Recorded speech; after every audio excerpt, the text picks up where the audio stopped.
think the biggest differentiator is velocity in terms of decision making, and like you use your time so well. There's no room for like, can we hop on this call with no agenda? No, Yeah. that doesn't exist. Every hour is a billable or non-billable situation. We really sit down, we listen to our clients' problems and opportunities, we look at their data, and we start working for them. $2,000, $3,000 of something that I'm not gonna be able to get back if I don't close the deal. So I think that like, I don't know if there's like a fast hack. I think that the only fast thing that you can do is making a decision that you need to be part of it and invest in it. And I think that organic social does contribute to AI seeing your brand as a legitimate brand. If you're super behind, it will take some time to catch up because it takes time to create content, and these LLMs is all about content. So I'm curious, you mentioned you had an incredible Q1 and you're very proud of your team. How do you empower your team to take the time out of their day to build an operational system that can be more efficient, Yeah. knowing that it takes time on the front end to build it out? Yeah. I mean, that's a good question. I want to be transparent about something. This year, as an agency as a whole, beyond just the marketing department, we have allocated development resources to work on AI for us, right? Mm, So we have the full-on Claude setup, properly kind of like designed to help us across development and marketing. For mm, my team specifically, how do we balance time to work on those operational efficiencies as well as like delivering client work? And I mean, it's hard, it's not easy. I do think that one of the main things that I do specifically to my team, that is one of my biggest learning from left, is find the root problem of something that you want to solve, something that is root and core to your everyday operations, not mm. just fluff around, right? Something that you know that on a week is consuming 10 to 20 to 25% of your time instead of just like small things here and there. So that's kind of like where I am going. And that's the direction that I'm taking with my team. And obviously is very different per channel. It's not the same approach on PPC and how can Claude come and help us. And it's very different from email and SMS and life cycle. But yeah, I think that my biggest thing in order to be able to use the little amount of time that we have in order to kind of like pay attention to AI and work with Claude is like find those things that are going to be like game changers on your day to day and week to week. And then once you identify those, let's say something that's a core aspect of the role takes Yeah. up 20% of time per week. Mhm. Are you having the team, I guess, document that and then pass that off to the new development team to then go build it in Claude? Or are you going to have them like, No, we have it now. The way that we set up Claude is that every single individual in Shiro as an agency has the autonomy to go and like work on that with Claude and okay, build, etc. So yeah, I think that like where I help my team is just kind of like guide them into finding these like root thing that is going to really be a life changer. And then yeah, it's just like then you start working with Claude, building the skill. But again, like how we were talking, is an ongoing thing, yeah, right? So to tell you an example, one of the things that dedicate a lot of our, like we spend a lot of time doing is data analytics. Like I hmm, run a team of marketers that are extremely focused on data. And that takes a mm, very big portion. And with all of the craziness about attribution in the current world of marketing, et cetera, and different platforms, data analytics takes a lot of time. And yeah, I've been in the industry for over 20 years and I'm yet to find a platform that solves for all. So I think that our main focus at the moment is how can we train Claude to make data analytics easier for us, plugging it to like a GFR, a Shopify, whatever it is, right? And then hmm, blending everything together with very, very good action points of the initiatives that we need to take in order to hmm. make something better for a client or kind of like spot opportunities that maybe on if it's a human and just GA4, you could be missing because you're missing the blended between all of the platforms. Hmm. Yeah. How do we bring that data together, like the aggregation portion, to get a full scope, like a full picture Exactly. of what we're doing? I want to ask one more question about your team. Yeah. With everything that's coming out, the best way to learn, as you've found and as I found, is just to get in there and try and Yeah. see see what the capabilities are, see what the capacity is. How else do you educate your team on AI? Do you have trainings? I know that you do LinkedIn Lives with the Yeah. founder of Shero. Yeah. Tell me a little bit more about how you educate the team and like keep them at the front of their Question. careers. I mean, there's a lot of content out there, and I personally am a newsletter kind of person. So I have joined a lot of newsletters in the past years, and obviously a lot of them are now focused on AI and how to use AI specifically for marketing. So I share a lot of content with my team. But another thing that actually we kick off this week is we are investing time in training our teams.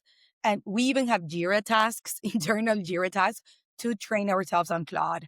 So Mm, it has been an executive decision, a decision that we make from the executive team that like we're not just giving people the tool, but we're also allowing people to invest time in a week.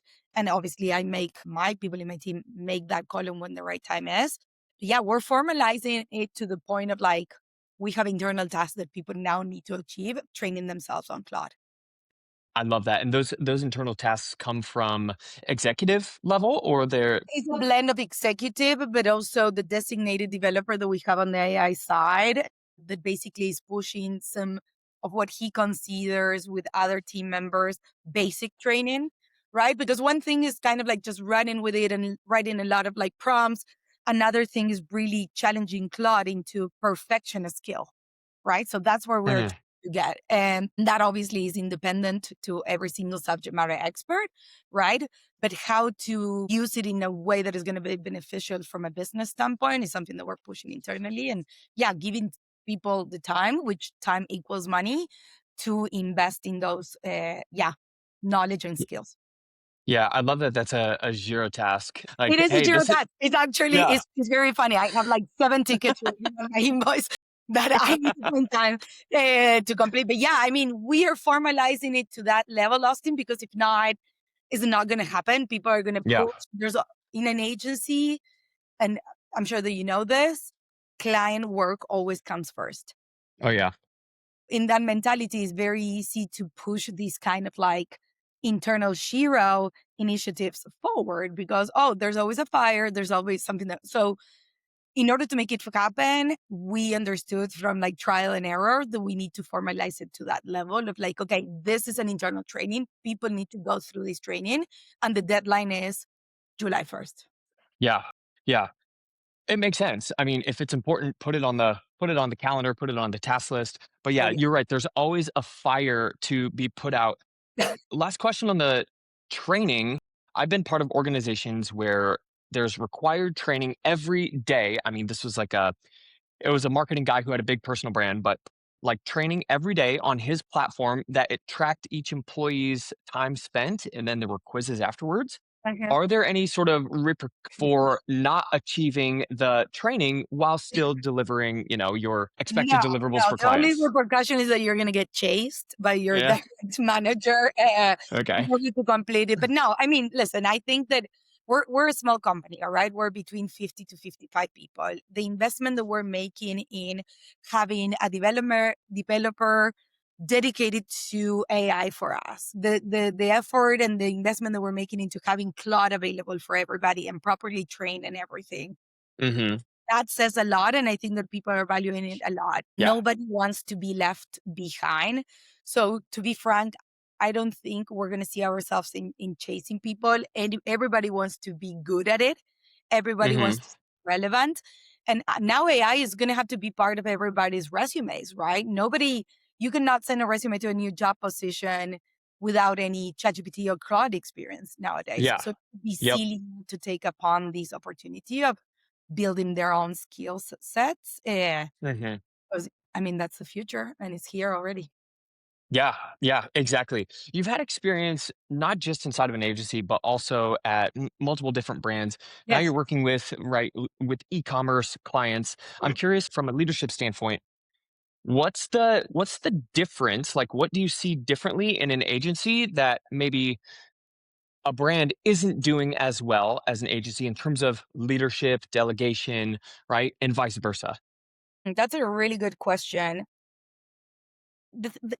Beyond just leadership and delegation, I think that the first thing that comes to mind is velocity. Mm. brand and not the development velocity. I'm talking about pure marketing velocity. Like Yeah. I've been in brands. I mean, particularly, I come from the startup world. So velocity is something that is kind of like part of the day to day. But I've been exposed to brands also that take ages to make a decision. Yeah. In the agency world, you don't have that kind of leverage. You need to be Yeah. constantly making decisions because you're constantly closing clients and you have a book of clients that you need to be strategizing for and executing for.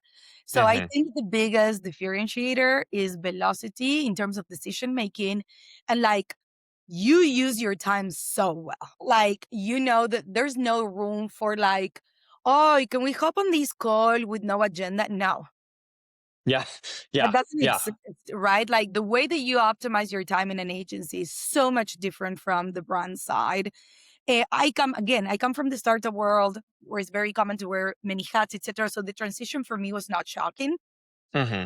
I get easily bored, right? So the agency world worked very well with like how easily bored I get and my ADHD and you name it, right? Yes. But Yes. yeah, I think that the word there is velocity. And yeah, to your point, you mentioned delegation. Yes, I built a team here of subject matter experts where and every person that I hire or every other agency that I partner with, they need to know more than me so I can fully delegate. Mm-hmm. And fully trust them. And fully trust them. Exactly. Because you have people doing email and SMS or meta ads, TikTok ads, and Google ads. Like I want them to always know more than me. And I need to be able to trust them because they need to execute as I kind of like in the background make sure that everything is moving forward. Yeah, yeah, much more kind of project management, I suppose, and oversight, right? And looking at Yes. deliverables. Every Yeah. hour, yeah, every hour is a billable or non-billable situation. Mm. So there's very little room for again these kind of like calls with no agenda. Because are we Mhm. getting the client for this call of no agenda or we're not really it's crazy, you know? So Mm. yeah. Yeah, yeah, Yeah. yeah. Hey, we hope you're enjoying the coffee and the conversation so far. This show is powered by Digital Web Solutions, and if you've ever wondered how the biggest brands actually build authority, this is it. DWS has a massive network of over 250,000 publishers, real sites that help you rank on Google, and more importantly, stay visible in AI search. It's the heavy lifting most teams just can't do on their own. As a thank you for listening, they're offering an exclusive free strategy call just for our eCoffee listeners. It's a great way to map out your authority plan for 2026. Just click the link below to book yours and see how they can help scale your brand. All right, now let's get back to the show. I love that mindset. And maybe, do you have any other kind of like guiding principles or value systems or mindset shifts for someone who's maybe just entering an agency or they've been running or they've been in an agency for a while and maybe it's not quite clicking to them yet? So you got like high velocity. Are we billing or not billing this? I mean, I think those are two solid mindsets that I'll Mhm. reflect back to you that I can see. I can draw about like I can draw a frame around those mindsets. What sort of other mindsets do you have to be successful in an agency?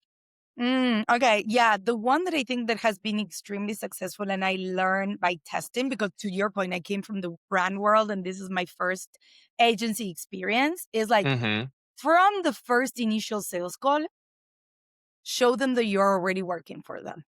Mm, And I love I that. think, like, and Austin, like, to be frank, I mean, this is not just my effort, it's my team effort as well. We have closed in Q1 of 2026 every single lead on the marketing side.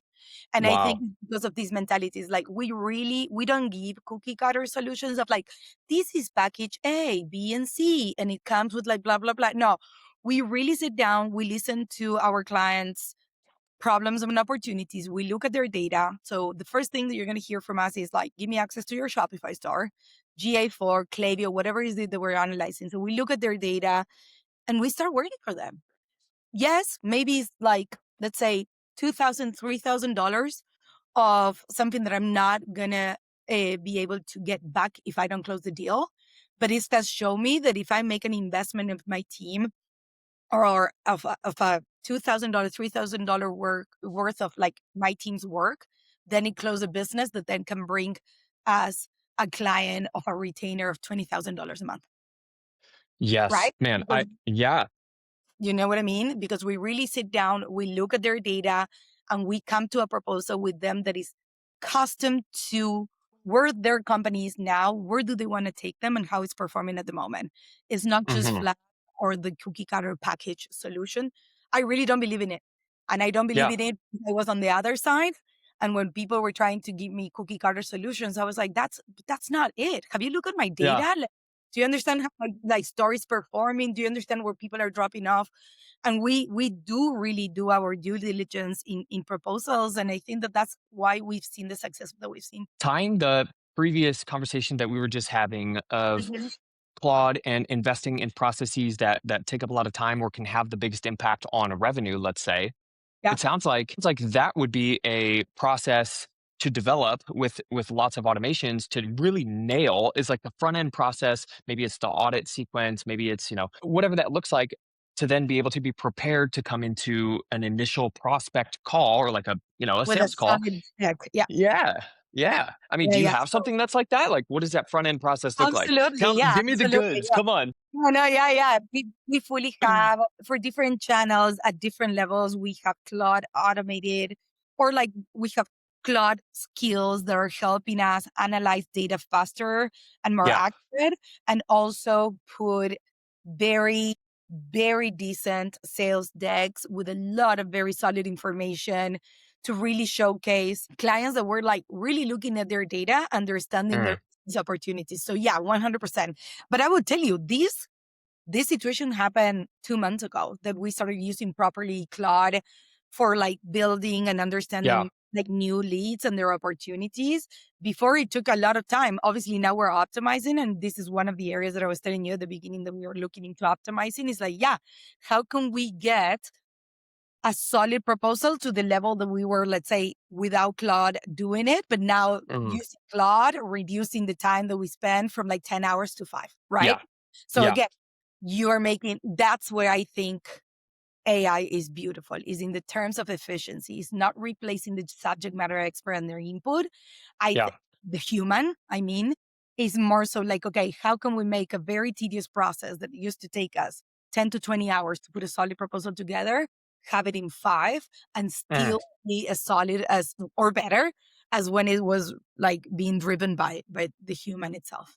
That's something that I say is AI has solved output. Like output is no longer a problem, Mhm. but the people in the organizations who are winning with Claude and other automations have solved the extraction and the input challenge. Mhm. Like how do you bring out the knowledge from, expert and pass it through your systems via Claude in order to get a higher quality output? It sounds like you've been able to nail that sort of extraction Yeah, piece through your definitely. team. Yeah, I mean, we're in the process, right? I think that this is going to be something that is forever ongoing, right? Like, Hmm. Yeah. so yeah, there's always going to be a learning. There's always going to be a skill to master within Claude, right? But yeah, exactly. I am using the subject matter experts to go through all of the marketing channels to go to Claude and be like, okay, this is what we're seeing and this is what we want from you. What are your thoughts? And then continue to challenge and optimize. Talk to me a little bit about your partners, like how you go about finding a new partner, like the decision making process on like when do we need to partner with someone versus hiring internally, and what do you look for in solid partners? Yeah, before I answer the question, I think that I need to be very transparent with you. I run very lean teams, and I think I come with that mindset from like the tech startup world. I've Hmm. always been a leader that like it takes for me to hire a full-time position, it has to be so justifiable, not just in numbers, Yeah. right? Like in other with other kind of like inputs as well. So all of that to say, I've been in Shiro for 2 years. We've have seen probably like from the beginning that I joined to now like a 300% growth in terms of revenue. Oh, And I just now have 2 full-timers oh, wow. of a team of around 15 people because I'm partnering and I'm like working with contractors, and I'll explain why. In the agency world, demand fluctuates a lot, right? And it's very Right. hard to guarantee that you're going to keep a client for X amount of Hmm. time. So a decision to hire a full time MER has to be extremely justified. I just made the call. Like we hire our second full timer after 2 years, just 15 days ago. Then you need to understand like what can now that we have Claude. Okay. Not that I'm like pushing away from like bringing new humans and subject matter experts, like, but I want a challenge, Hmm. right? Like, hey, is there something here that you're claiming from another human that Claude cannot help you with, right? Yeah. Yeah. Yeah. All the way from like output to efficiency, etc. But then the one thing that is super, super important is like in the world of e-commerce and agencies, etc., there's always another agency or another partner that is doing things better than you. For Yeah. example, Amazon support. Okay. I don't have those resources in house. I partner with another agency that is doing a tremendous job, not only in the US, North America, Hmm. also Latam. They also have Hmm. experience with Mercado Libre. And when you know Mercado Libre is the South American competitor of Amazon, so when those expertise can teach you so much, I don't think that I can find a human that knows as much as this other agency, right? And it's better to rely on an entity than one human. A human gets sick and they need to be off for 2 weeks. What do you do? So those things are the things that from an agency perspective you need to think, because if that human gets sick and you don't have an agency that can support that person being out, you still need to deliver to your client what you promise. We live on roadmaps and execution. So to me, partnering with other agencies or organizations that are doing things way better, have more experience, have been very successful. That focusing on an entity, an actual agency. So it seems like you're looking for partners that have their own, I guess, operations. Now Yeah. you know, it sounds obvious, but if you're looking at a partner that's just one person and they're going to handle this specific part of the business, you guys live by roadmaps, you live by Jira boards. You would want them to have their own, let's say, even if it's one person, they have their own like agent swarm that can help them deliver, it doesn't matter how they do it, but likely they'll have their own operations. Yeah. Yeah. I mean, I think that my only condition when I partner with other agencies or even freelancers is that they adapt to the way that we run operations at Shiro, right? Because that's what our clients are used to. We don't use email. We communicate with our client. Well, we 10%. We communicate with our clients through Jira, right? Jira and the tickets capability of being able to lead internal and external messaging just to keep everything within one platform. So yeah, I mean, it's a process. We train them, we show them our operations. How do we project management? But like, yeah, that's kind of like my only condition. But then after that, I fully rely on their expertise. And obviously, there is conversations, there's onboarding, but yeah, kind of like the people that we partner with, they operate as part of Shiro and they have access to me and the entire team. So looking at the operations at Shiro and looking at the deliverables, we're in this zero click environment now because of AI overviews and everything. What Mm. changes in how you approach acquisition strategy across channels? Yeah, I mean, that's a good question. I think that I feel like sometimes my personal opinion is like people are overthinking about this a lot. And I feel like to me, it's just another channel. How back in the day, all of a sudden Meta started introducing ads and we were like, shit, we need to start running meta ads. And we all started learning about it, right? Like now, okay, now we have these systems where people are writing prompts and conversations are starting. So yeah, we need to think about it differently. Your SEO game needs to be different, etc. But like how I see it is just like, okay, now it is another channel. It is another channel for acquisition. Yes, it's different. It's not click based. It's conversations. It's different. So what are we gonna do to get you there? And I think that there's a lot of different tools and tactics to implement, but I don't like to overthink it. Like all of a sudden, I have seen a lot of our clients just drop everything to be able to kind of like tackle the AI world. And I'm like, wait a minute, people are still converting on meta ads, right? It's not, Yeah, yeah. I'm sorry, like it sucks for marketers because we always get one more channel in. But listen, it was only until a couple of years ago that TikTok ads were not a thing. And now they Yeah, are you're a thing, yeah, yeah. right? And we all learn it.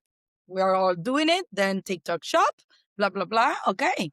Like, okay, Instagram shop didn't really make it, right? But like, it was just part of the process. You, as a marketer and as technology, not just AI, evolves and brings new ways of people communicating or people interacting or finding information. It's a way of finding information. That's it. So let's just treat it as an art channel. ChatGPT and the ads is still very, very new. I think that is more about like how does your brand gets shown. And yeah, it is bringing the world of SEO 3.0, right? Just a little bit different. So yeah, there are different tactics for what we're doing from a purely e-commerce sense is we're thinking about, for example, PDP pages, not just for conversion, right? But now for education. Back in the day, FAQs on a PDP were huge. But then the concept of conversion rate optimization took over. F it. Remove those FAQs. They take a lot of space. Nobody's going to be scrolling that far, blah, blah, blah, kill it. And now it's like, no, no, no, bring them back. Explain to people, you know what is happening is kind of like a back to the future Yeah. situation now. Yeah, we need to think about things differently, right? There are new ways of doing things. Again, like bringing back FAQs to PDPs that actually are valuable, not silly Mm, quote Q&A, but more so answers that do educate. So then AI captures that and gives your like brand a high hierarchy. mm. Yeah, I mean, again, I don't like to overthink it. To me, it's another Yeah. channel. Let's learn about it in different ways and the ways that we can do so our clients show up on a ChatGPT search. Yeah, on everything. And I'm going to ask you to keep going down that path because you're talking about SEO 3.0, which I haven't heard it called that before, but it's AEO. I call it, search marketing in the post AI world, Yeah, yeah, yeah, yeah. right? That's essentially what it is. But really, what you're talking about, or what I hear, is you're talking about being visible in LLMs. You're talking about citations in AI overviews. For you're currently working with D2C. There's also some B2B in there, but let's just Yeah, call it, mostly. D2C e-commerce. Imagine that, and you see this all the time in your clients, a D2C brand that has no presence in LLMs, they're struggling for visibility in LLMs. What's the fastest, like legitimate path to building that, I guess, citation presence or, that visibility in LLMs? Like, what are you guys doing Yeah. to get Let me people? be super honest. I think that the word in your question that triggers me is fastest. I don't think there's a Mm, fast way. I think the only thing that can be fast is you as the CEO of the company or the decision making of that company, making the decision that it's time for you to invest. That's mm, fast. I think that if you're behind, there's a lot to catch up and you're going to need time, right? Because I don't think, in my experience, there's not like a hack way around it. Okay. You need to be able to kind of like create content that answers those questions that can come with like conversation with ChatGPT, and that takes time. Yes, you can use AI to do it faster, obviously. But then there's a lot of mindset changes, again, all the way from like changing your product pages to be educational pages instead of just showcasing a product. And I think that like a lot of things is like also UGC is super important, right? And reviews is super important. So if you're behind all of that is a machine that is gonna take time. If you're a brand that doesn't have reviews, okay, let's say you're on Shopify, okay, go and find a review partner now and start like mm. giving $5 off for reviews, because that's going to go like it weighs in a lot. You're Yeah, not creating organic content. You're not creating UGC. You're out. But yeah, that's time, you know, yeah. interacting with humans and getting outputs from humans, not Mm, AI, mm. takes time. So I think that like, I don't know if there's like a fast hack. I think that the only fast thing that you can do is making a decision that you need to be part of it and Mm. and invest in it. It's an investment. I talk to a lot of brands now that don't have a strong organic social game. And I think that organic social does contribute to Yeah, AI seeing your brand as a legitimate brand, right? Because definitely. social also comes with UGC. So I'm not fully sure that there's a hack around it, or maybe it's a hack that I have yet to define. But I think that if you're super behind, it will take some time to catch up because it takes time to create content, and these LLMs is all about content. Oh yeah, all about content. And you've mentioned FAQs several times. The content that you're creating, the net new, like the unique expert commentary, what sort of, I guess, we have schema, we have, structured content on the blog or on the page. Mhm. What other components are you looking for when you're looking to create this sort of organic content that gets picked up by LLMs? Do you have like a checklist or? Yeah, I mean, yes. I mean, all of what you said is applicable, but again, I think it's kind of like the reviews portion is something that like we really push our clients that are not on the review game. Like Mm. some clients of ours have their best selling products with no reviews. That's gonna be Oh, key, wow. so like that's something that we Yeah. will always push because the LLMs see those reviews as legit UGC generated content, right? A review is considered like that. So that's gonna push through and give your brand a little bit more authority. I think that like, yeah, for sure the FAQs, quite frankly, it was not until last year that I started kind of like telling the design team and our development team, no PDP on whatever new Shopify migration we have can go without FAQs. Mm. Now we're tackling the LLM world, like to your point, Yeah. right? Like, and that was a big thing last year and our biggest learning as everybody became a little bit more educated. So yeah, I mean, we definitely have a to-do list. Obviously, there's a lot of things on the technical SEO side that I don't really touch, but everything that is front end and content, yeah, reviews, FAQs, as much UGC as you can, educational Mm. content. Again, what I mean by that is like content that adds value, not just content for fluff, right? We've had Mhm. clients, wellness and health industry selling peptides. Mm. Those FAQs are key because when somebody's chatting with ChatGPT about X peptide to lose weight, they're going to ask about side effects.